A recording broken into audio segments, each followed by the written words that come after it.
Hi friends, இப்போ நம்ம பாதாம் பயிரும் கடலப்பயிரும் வச்சு ஈஸியான ஒரு ஸ்வீட் செஞ்சு காட்ட போகிறேன். 1/2 கப்பு கடலப்பயிறு, 1/2 கப் பாதாம் பயிறு எடுத்து ஒன்றா மிக்சியில் போட்டு அடித்து சலித்து வச்சுருக்கேன். அதை ஒரு கடாய் சூடு பண்ணி நான் வறுத்து எடுத்துக்க போகிறேன்.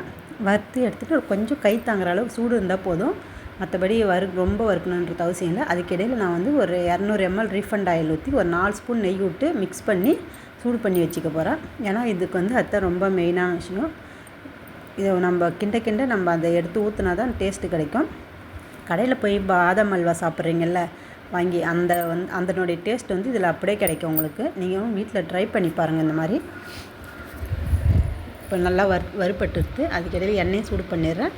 இப்போ நான் இதை வந்து ஒரு தட்டில் மாற்றிக்க போகிறேன். தட்டில் மாற்றிட்டு இதுக்கு வந்து நான் 3/4 கப் அளவுக்கு சர்க்கரை போட போகிறேன். நான் இப்போ 3/4 கப்பு எதில் நான் கடலை மாவும் பாதாம் மாவும் எடுத்தோன்னா அதுலேயே 3/4 கப்பு சர்க்கரை போட்டு முழுகிற அளவுக்கு தண்ணி வைக்கிறேன். ரொம்ப தண்ணி தேவையில்ல, சர்க்கரை முழுகிற அளவுக்கு வச்சு நல்லா போடுங்க.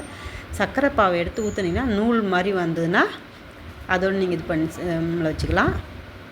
அது ரொம்ப கட்டியெல்லாம் ஆக தேவையில்ல, ரொம்ப தண்ணியாக இருந்தாலும் வந்து நீத்த மாரி ஆகிடும்.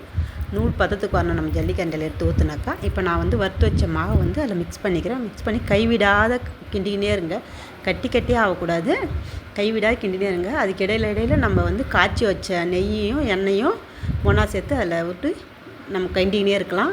கிண்டினே இருந்தீங்கன்னாக்கா நம்மளுக்கு நல்லா கடையில் பேக்கரியில் கிடைக்கிற மாதிரி ஹல்வா ரெடி ஆகிடும்.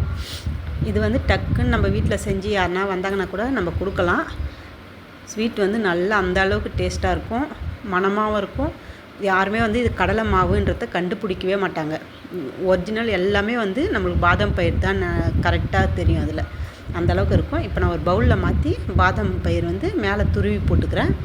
அப்போ தான் வந்து நம்மளுக்கு அது வாயில் சாப்பிடக்குள்ளே வாயில் தட்டுப்படும், நம்மளுக்கு டேஸ்ட் கிடைக்கும். அதனுடைய டேஸ்ட்டு இப்போ குழந்தைங்களுக்கு கொடுக்கலாமா? அல்வா சுட அல்வா ரெடி எங்கள் வீட்டில். நீங்களும் ட்ரை பண்ணி பாருங்கள். சமைச்சி சாப்பிட்டு பார்த்துட்டு எப்படி இருந்து கமெண்ட் பாக்ஸில் கமெண்ட் பண்ணுங்கள். சப்ஸ்கிரைப் பண்ணுங்கள். பெல் பட்டனை கிளிக் பண்ணுங்கள். பாய்.